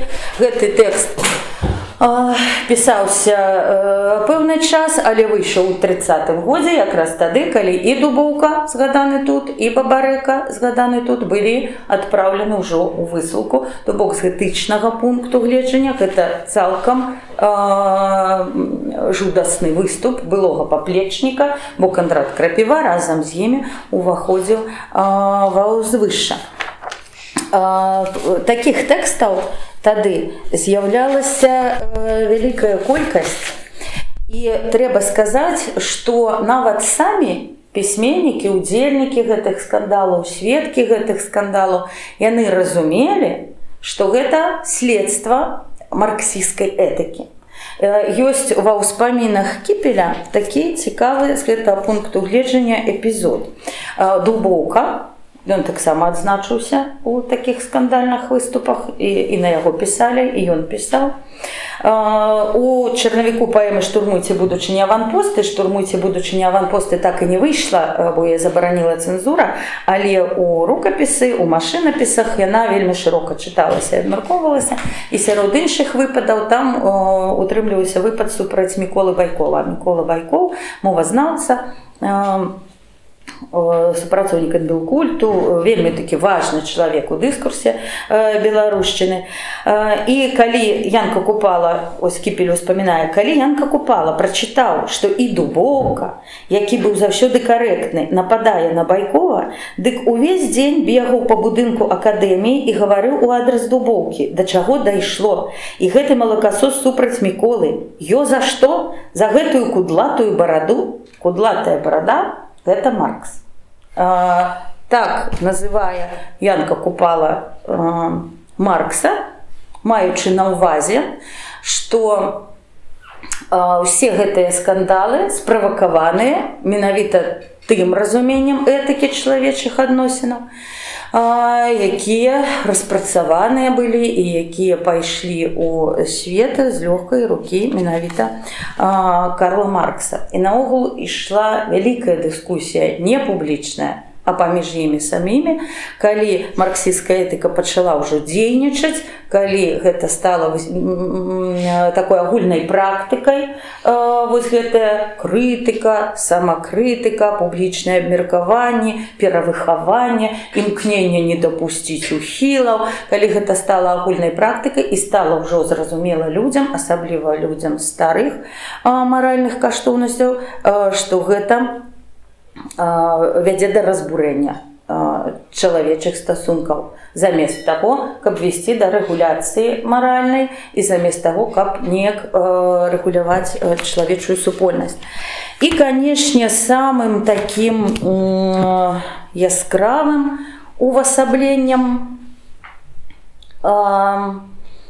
вось гэтых этычных прынцыпаў, якія выпрацоўваліся у асяродку маладнякоўскім, стала дыскусія маладняку звышша. Дыскусія надзвычай жорсткая, дыскусія, якая пільна адсочвалася пэўнымі органамі, дыскусія, якая вялася нібыта у плоскасці літаратурнай, літаратуразнаўчай, а насамрэч была дыскусія, канешне, найперш этычнай. Таму што ў ёй выпрацоўваліся ўсе тыя этычныя падыходы адзін да аднаго, да калегаў, да тэкстаў калегаў, якія потым сталі агульным месцам у крытыцы. Вось прыкладам артыкул. Спачатку я зачытаю. Там шэраг артыкулаў ішоў. Кожныя 3 дні з'яўляўся артыкул маладняка, праз 3 дні артыкул адказ на гэты артыкул узвышэнцаў, праз 3 дня адказваў ужо на гэтыя маладнякоўцы. У асноўным, канешне, шчыраваў Тодар Глыбоцкі, Алесь Дудар, ён узяў на сабе такую ролю рупара у гэтай дыскусіі, і ён быў такім плённым вельмі крытыкам у гэтым сэнсе, і гэтая дыскусія шмат у чым была такой гарачай менавіта таму, што ў ёй удзельнічаў такі, значыцца, бескампрамісны і неэтычны насамрэч крытык. Трэба сказаць, што узвышша адказвала гэткімі ж самымі выпадамі, па-за межамі этычных адносінаў вялася гэтая дыскусія, і самае жудаснае ў гэтым тое, што яна потым была скарыстаная як аргумент у справе 30-го году і увайшла як аргумент таксама у пратаколы допытаў 37-го года. Але ў гэтых же самых пратаколах у 37-м годзе ёсць паказанні. Адзін з удзельнікаў паказвае, хутчэй за ўсё, канешне, гэта быў, тут это не похоже, не падобна, каб пісалі следчыя, гэта хутчэй за ўсё было нейкае такое прызнанне выбітае катаваннямі, калі чалавек ужо не ведаў, што казаць, но ён павінен быў нешта казаць, каб спыніліся біць, і ён ужо ўспамінаў нейкія рэчы жудасныя, і ёсць такое паказанне, урывачак, такі абзац, што Дудар у 35-м годзе даставаў прыхаваныя фотаздымкі нацдэмаў Дубоўкі і Бабарэкі, паказваў іх суразмоўцу свайму і казаў, што вось гэта быў час, калі беларуская літаратура была сапраўднай. То бок яны насамрэч разумелі вартасць адзін аднаго, але дыскусія вялася, сыходзячы менавіта з нейкіх чалавечых пазіцый, таму што яны не прымалі адзін аднаго і пераводзілі гэта ўсё ў гутарку марксісцкую, літаратуразнаўчую і гэтак далей. Каб паглядзець на стылістыку гэтай дыскусіі, вось камунікат беларускае літаратурна-мастацкае згуртавання «Узвышша». Таксама закранаюцца тут пытанні этыкі, і узвышэнцы артыкул не падпісаны, але мяркуючы па стылістыцы, хутчэй за ўсё працавалі над ім Дубоўка, Купцевіч і Бабарэка. Камунікат значыць паведамленне, іншага сэнсу гэтаму слову мы не надаём. Атлумачым яго з тае прычыны, што вядомая група крытыкаў пачала дашуквацца нейкіх патаемных думак, нават у чханні нашым. Яшчэ ўрывачак. Няхай дыскусіі з маладнякоўцамі, ніякай дыскусіі з маладнякоўцамі распачынаць не збіраемся, бо лічым, што кожнае літаратурнае згуртаванне павінна сведчыць аб сваёй жыццёвасці і каштоўнасці ў справе культурнага будаўніцтва не гучнымі словамі і шыльдамі, а мастацкімі творамі. Это такі цалкам нармальны закід, але пачынаецца разгортацца вось гэтая спружына. У гэтым жа камунікаце пачалі крычаць маладнякоўцы, што ўзвышша збіраецца на Алімп. Узвышша з'яўляецца узвышшам, і Алімпаў шукаць не збіраецца. Гэта справа ўзнізжаў. А вось што маладняк пры гэтым карыстаецца адным радком з нашай заявы, Гэта зусім не этычна. Адсюль жа, ну і далей гэтая дыскусія ў гэтым жа самым камунікаце непазбежна пераходзіць на асобы і ідзе такі, значыцца, выпад. Мы вельмі рады, што самы факт утварэння нашай групы дапамог маладняку ў сэнсе інтэлектуальнага развіцця яго членаў. Гэта відаць хоць бы з таго, што ў дэкларацыі маладняка, агалошанай 28 лістапада 26 года, з'явіліся такія словы, як сецесіявісты, філасофскі сексуалізм і іншыя. Мы будзем яшчэ больш рады, калі паасобныя члены маладняка навучацца лагічна мысліць. Пры гэтым канкрэтна маем на ўвазе Алеся Дудара. На парозе 4-го году, артыкул, на парозе 4-го году, дзе ён кажа: мы не можам напэўна сказаць, ці здолеюць выхаваныя маладняком і не ўсвоіўшыя маладнякоўскага выхавання сябры ўзвышша утрымацца перад рознымі ўплывамі. Гэта месца падкрэслена аўтарам, значыцца, ён думаў, калі пісаў, і паводле нашай думкі думаў няўдала. І гэтак далей, то бок увесь камунікат, паведамлення, здавалася б, нейкі твор, які тлумачыць мастацкія прынцыпы, ён складаецца з такіх асабістых выпадаў, але ўсё гэта становіцца публічнай дыскусіяй, ўсё гэта выносіцца на старонкі газет. У адказ Тодар Глыбоцкі піша свой артыкул, называется «Вельмі много слоў». Эпіграфам бярэ «Мы все глядзім в Наполеоны». І ён такія, значыцца, робіць закіды сваім таварышам. Занадта цяжкая праца для 3 чалавек. Падарвацца можна. З гэтым нам здаецца, згодзіцца кожны чалавек, граматнасць якога сягае надалей літары «Я». Так? Такі вельмі такі кпін тонкі у адрас узвышша. Але ў гэтай самаўпэўненай з'яве згуртавання цікава не яе банапартысцкая хадульнасць, а тыя вывады, якія самі напрошваюцца, не гледзячы на заяву аб невыключэнні актыўна ўдзелу ў грамадскім жыцці. І гэтак далей. Таксама прыпячатвае крытык такімі метафорамі. Тэзісы арганізацыйных аснов згуртавання перасыпаны нелагічнасцямі, самахвальствам і дзіцячымі асабістымі выбрыкамі. Бок узровень дыскусіі відавочны тут, і таксама для мяне прыкладам відавочна, што гэта не пытанне літаратуры, а гэта менавіта пытанне этыкі. Што ж такое? Менавіта пытанне этыкі узаемаадносінаў паміж пісьменнікамі. Усё гэта дало падставы Анатолію Вольнаму напісаць такі фельетон, які называўся «Крытыка крытыкаў». Да літаратурнага расколу было гэтак. Спаткаюцца двое. Першы: вы надзвычайны паэта. Гэта чаму? Шчыра дзівіцца другі. Ну, ведаеце, даводзіць першы, пішаце вы прыгожа. Зноў жа почерк у вас гэткі вытрыманы, буйны. І вы добры крытык. На камплімент адказвае кампліментам другі паэт. Ну, дзівіўся ў сваю чаргу крытык. Сапраўды, даводзіў другі, пішаце вы добра. Зноў жа валасы у вас такія паэтычныя. Словам, вы вялікі крытык. Пасля літаратурнага расколу бывае вось так. Спатыкаюцца двое. Першы: дурань ты, а не паэта. Другі: гэта за што ты? Першы: так сабе. Другі, падумаўшы: і ты дурань, а не крытык. То бок, канешне, было відавочна, што гэтая дыскусія, з якой прынята вылушчваць нейкі літаратуразнаўчы сэнс, нейкія літаратуразнаўчыя аргументы, найперш, канешне, тычылася чалавечага, як і ўсё, што тады адбывалася з гэтымі людзьмі ў гэтым асяродку. І самае жудаснае насамрэч, што менавіта вось гэтыя этычныя падыходы і гэты этычны дыскурс, які успрымаўся як новая этыка, які успрымаўся як фарміраванне менавіта супольнай думкі, якую чалавек павінен прыняць да сабе. Калі ты маладняковец, значит, ты павінен ненавідзець узвышэнцаў, таму што этыка супольнасці адносіны супольнасці, ёсць тваімі асабістымі супольнасцямі. Таксама і узвышэнцы нібыта не мелі права сябраваць з маладнякоўцамі, размаўляць з маладнякоўцамі, друкавацца ў маладнякоўцаў, таму што пазіцыя супольнасці супрацьлеглая.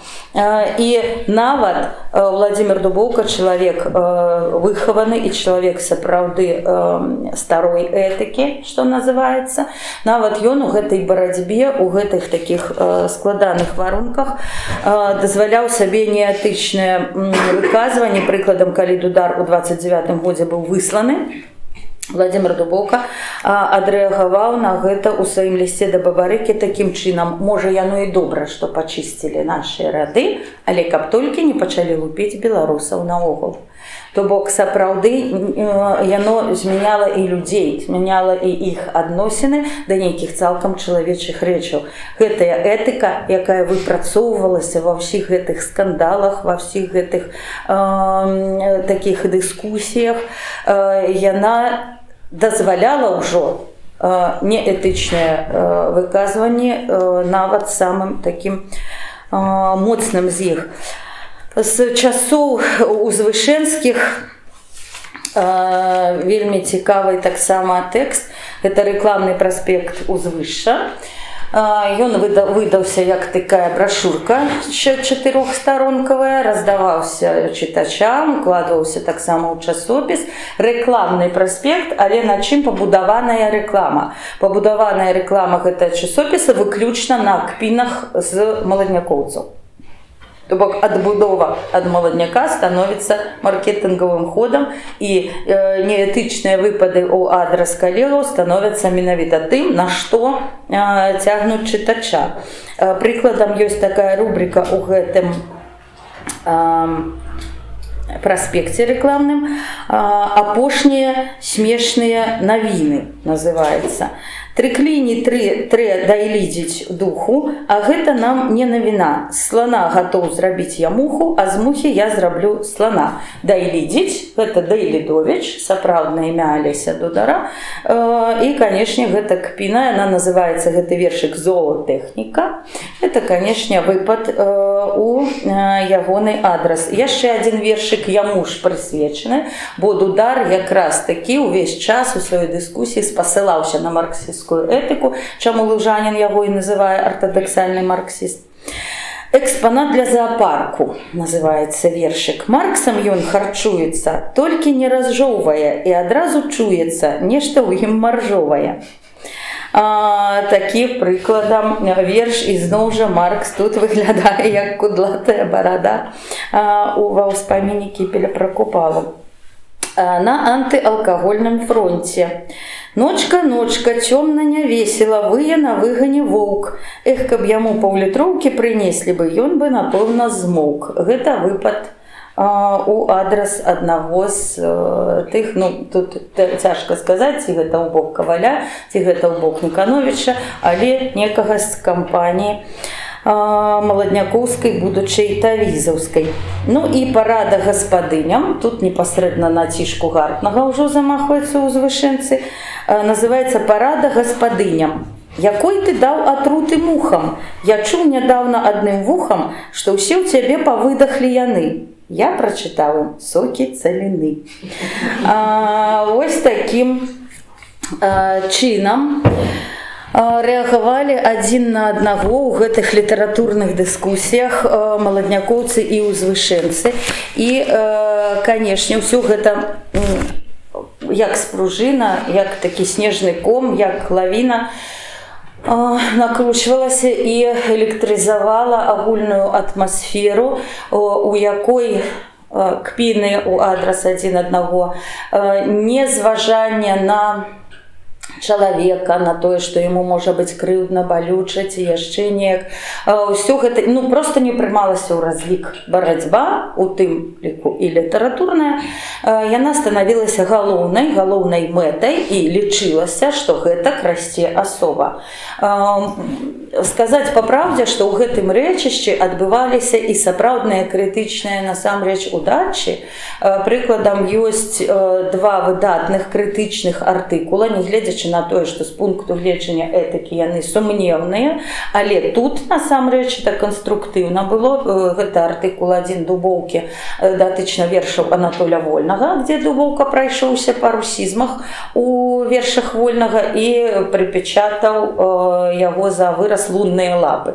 Значыць, Вольны там будаваў метафары і сярод іншых метафор згадаў «лунныя лапы». Слова «луна» у беларускай мове няма, гэта месяцовыя лапы, ну і ўжо гэтыя лунныя лапы потым як мем увайшлі ў лексікон паэтычны.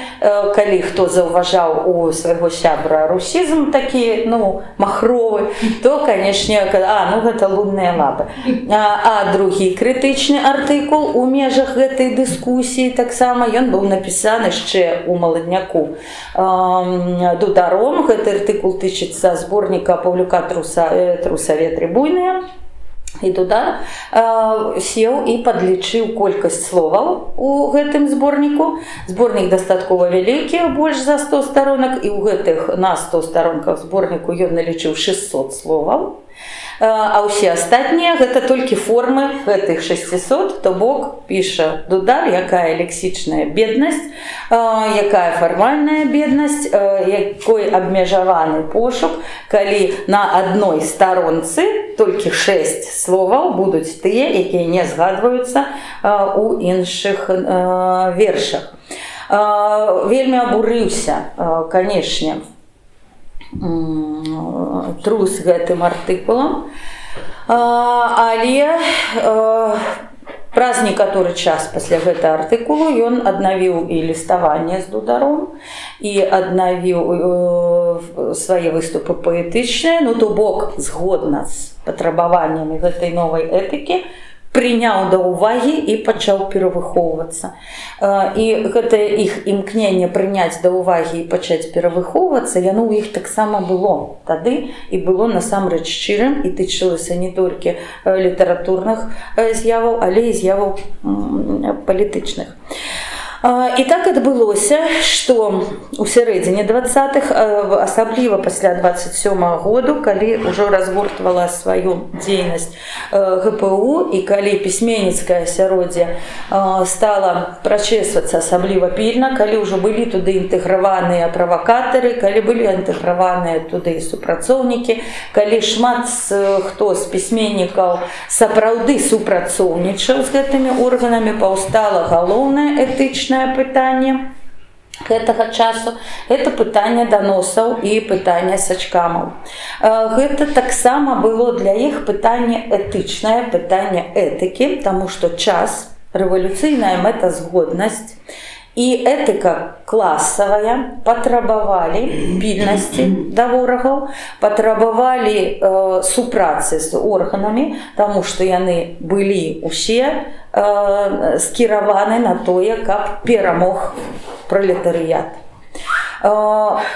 У гэтым часе шмат хто лічыў даносніцтва этычным таму, што яно дапамагала камусьці выправіцца, кагосьці знішчыць, але у канечным выніку прывесці да шчаслівага жыцця. Дык ці ж можна ахвяр шкадаваць?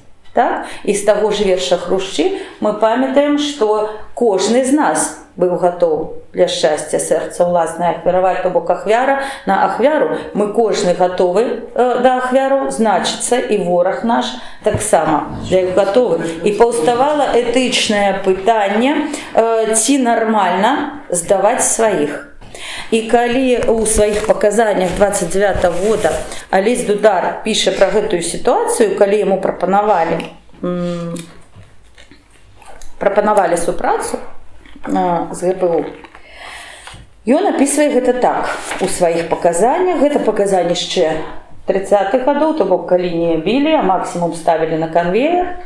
Паказанні дастаткова шчырыя, паказанні вельмі спецыфічныя, таму што якраз у гэтых паказаннях вельмі бачна, як чалавек для сябе вырашаў этычную праблему. Каго здаць, каго не здаць, Каго згадаць, каго не згадаць і якім чынам згадаць, гэта жудасныя праблемы, яны перад усімі стаялі, перад тымі, хто павінен быў даваць паказанні, не даць гэтыя паказанні яны не маглі. І мы сёння можам чытаць паказанні Улашчыка, паказанні Бабарыкі, паказанні Дубоўкі, паказанні Дудара. Надрукаваныя 4 такіх тэксты, і мы ў кожным з іх бачым вось гэтую этычную стратэгію, што рабіць. Вось як апісвае Дудар той момант, калі яму прапанавалі супрацу з ГПУ. Ён напісаў заяву ў Смаленску, знаходзячыся ў высылцы, да яго дайшлі чуткі, што ў Менску Александрович нешта пра яго расказвае, што ён, значыцца, контррэвалюцыянер. Ён напісаў заяву у ДПУ, што ён супраць, што ён не контррэвалюцыянер. Займацца расследаваннем ДПУ адмовілася, а начальнік сакрэтнага аддзелу Андрэяў завёў са мной гутарку аб тым, што я павінен падмацаваць сваю заяву фактамі. Такімі фактамі можа быць толькі поўнае і шчырае прызнанне ва ўсім і асабліва поўнае і шчырае апавяданне аб усім сваім акружэнні. З гэтага я зрабіў вывад, што мне прапануюць не больш, не менш, як стаць нечым накшталт сачкома, даносчыка. І яшчэ больш абурыўся, разглядаючы гэта як далёкі ад палітыкі, беспрынцыповы, чыста вытворчы падыход ДПУ. Такую ж думку меў я, калі начальнік сакрэтнага аддзелу ДПУ Беларусі Аргаў меў са мной гутарку праз некалькі дзён. У гэтым напраўку ў мяне, безумоўна, былі хістанні, якія цалкам выцякалі з нявыжытай да канца дробна-буржуазнай маралі. Я адначасна быў дужа абуран. То бок ён піша пра тое, што ён быў абураны гэтымі прапановамі, што ён іх не чакаў і ўспрымаў як вытворчы падыход ДПУ, але тлумачыў для сябе гэта тым, што ён яшчэ не выжыў з сябе дробна-буржуазнай маралі, што калі б ён выжыў яе і прыняў новую мараль, то ён бы, канешне, пагадзіўся стаць сачкомам.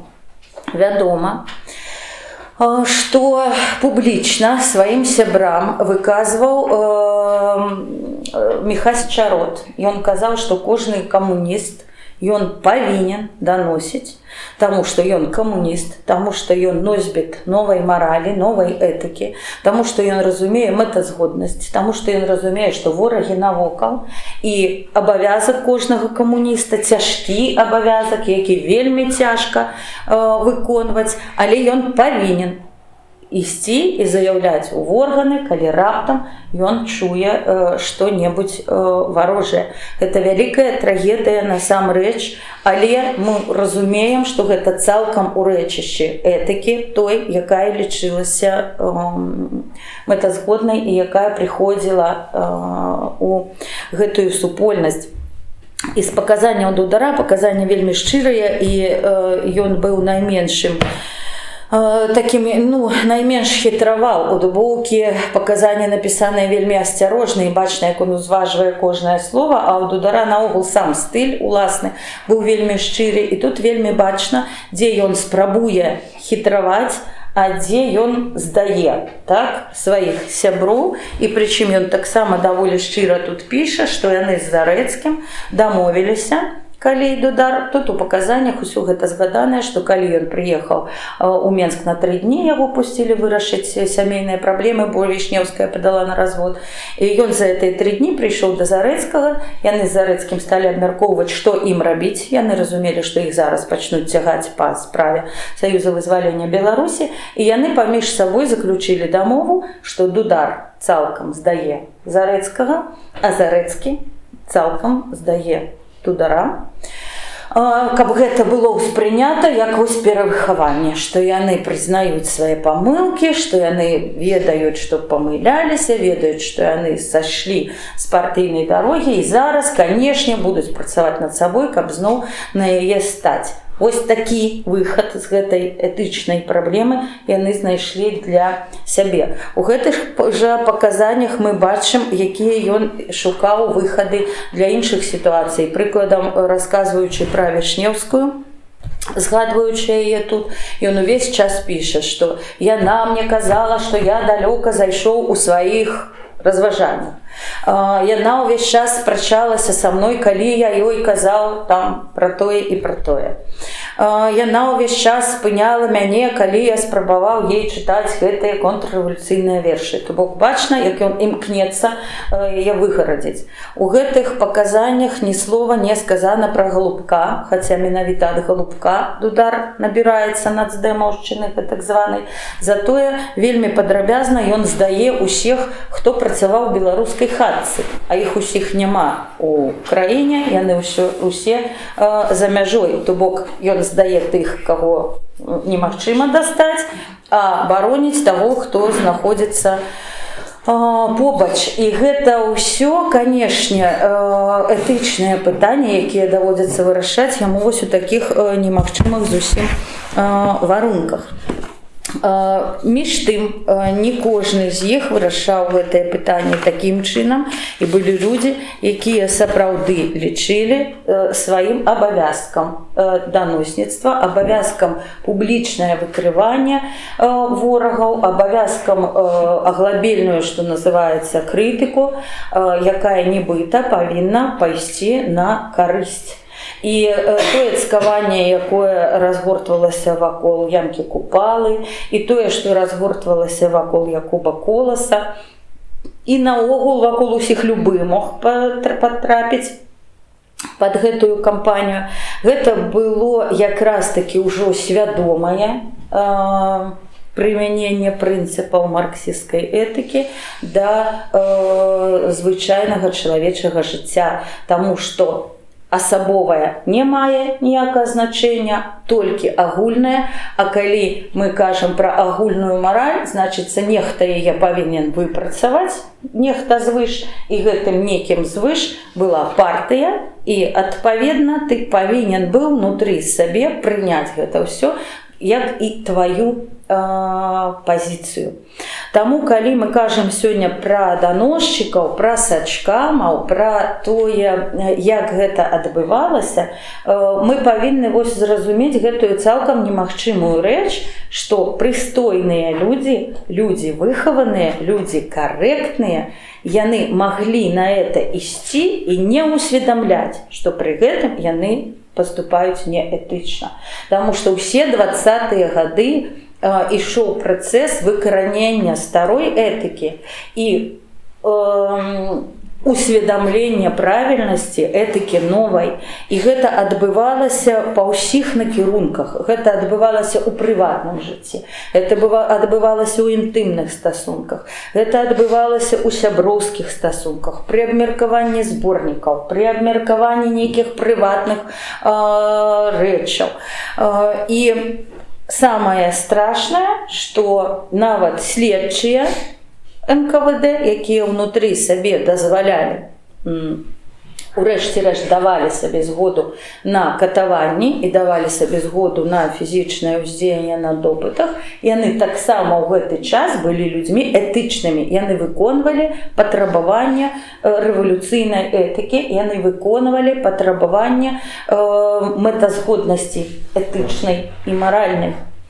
І мне падаецца, што недзе тут і палягае вось гэтая разгадка, як так адбылося, што людзі выхаваныя, адукаваныя, людзі прыстойныя ішлі на такія нечалавечыя ўчынкі і пры гэтым лічылі сабе і лічылі да самай смерці людзьмі, якія былі ў межах этыкі. Менавіта таму, што этыка гэта самая ім і дыктавала. І зноў жа, успамінаючы словы Богданова, які ён сказаў у Бутырцы, яны робяць усё тое, што яны і усведамляюць. Усё, што яны робяць, гэта не памылка, гэта тое, што яны хочуць рабіць. Вынуць з чалавека этычныя прынцыпы старыя і насадзіць новыя, а яны выглядаюць менавіта так. І вялікая праблема маладняка і вялікая праблема таго часу, што здавалася б, такія рэчы, па-першае, тэарэтычныя, а па-другое, лагічныя, рэчы, якія выпрацоўваліся Марксам не дзеля таго, каб былі агульныя катаванні і масавыя рэпрэсіі, а якія выпрацоўваліся для таго, каб адрэгуляваць недасканалая чалавечую супольнасць, яны абсалютна лагічным чынам, непазбежна, без варыянтаў, прывялі да таго, да чаго яны прывялі. І калі ўжо маладнякоўцы амаль у поўным складзе, асабліва першае пакаленне маладняка, апынуліся ў турме, апошні раз ужо з 36 па 37 мы не шмат маем, канешне ж, сведчаннем таго, што там адбывалася, мы не шмат ведаем, мы ведаем гэта з успамінаў Грахоўскага, Сяднёва, Хвідаровіча, Шушкевіча, тых людзей, якія пайшлі не па расстрэльнай катэгорыі, а паехалі ў лагер. І калі яны апісваюць тое, што адбывалася ў турме, абсалютна бачна, што ў турме стасункі паміж імі будаваліся на асновах старой этыкі. То бок кожны ўжо пераглядаў усе ўстаноўкі і імкнуўся стаць на тыя этычныя пазіцыі, на якіх ён быў да таго, як гэта прывяло да вось такой катастрофы. То бок зноў жа, як маладняк усведаміў крах свой паэтычны і усведаміў, што ўсе паэтычныя пошукі скончаныя, усведаміў, што паэтыка іх згубленая і, магчыма, не будзе пакінута ў літаратуры, магчыма, сыдзе ў нябыт. Яны гэта зразумелі яшчэ да таго, як загінулі. Гэткім самым чынам, на сваім уласным прыкладзе, яны зразумелі крах вось гэтай новай этычнай сістэмы яшчэ да таго, якіх расстралялі. І я думаю, што апошні гэты год у турме яны над гэтым думалі, і яны над гэтым рэфлексавалі, і яны разумелі і сваю ўласную адказнасць у тым, што так адбываецца. І найвялікшая праблема гэтага часу у тым, што ён не мог быць іншым, сыходзячы з тых пастулатаў, якія былі заяўлены як пастулаты новай этыкі і новай маралі. І што мы сёння для сябе можам взяць з гэтага досведу маладнякоўскага? Вельмі шкада, што гэты досвед замяняецца такімі стэрэатыпнымі выражэннямі, такімі фармулёўкамі, якія выглядаюць так, нібыта яны сыходзяць з недраў былога ДПУ. Яны самі сябе паздавалі, ці прыкладам, значыцца, яны самі стварылі той час, у якім яны загінулі, яны, значыцца, былі за БССР, таму ўсе вартыя, а насамрэч мы павінны разумець, што ў такую пастку можа трапіць кожны з нас, і той, хто канструіруе нейкія этычныя сістэмы для ўсіх агульныя, і той, хто іх успрымае і дэкларуе, і той, хто падпарадкоўвае свае паводзіны этыкі супольнасці і патрабаванням супольнасці, а не патрабаванням маральнага закону ўнутры сабе. Што любы этычны закон, дэклараваны ад імя знешняга аўтарытэту, а не ўнутранага аўтарытэту, які б гэта не быў знешні аўтарытэт, ён небяспечны менавіта таму, што ён забівае чалавечую волю, ён забівае чалавека ў чалавеку. І, напэўна, канешне, гэта мелі на ўвазе мадэрністы, якія прыйшлі пасля і якія прыйшлі ў беларускую літаратуру, калі яны сказалі, што любыя этычныя сістэмы вартыя толькі смеху і больш нічога, але насамрэч чалавецтва яшчэ па сёння не выпрацавала іншых механізмаў існавання побач, як толькі не стварыць нейкую этыку, не стварыць нейкую агульна прынятую сістэму, да якой кожны ўжо знутры будзе расці сам. І насамрэч гэта яшчэ адзін досвед маладнякоўцаў, які павінен быць намі асэнсаваны, адрэфлексаваны і ўспрыняты. Вось гэтае разважанне над тым, дзе ёсць маральны закон унутры цябе альбо знеш. І ці можаш ты кіравацца этыкай супольнасці нейкай замест таго, каб кіравацца этыкай уласнай.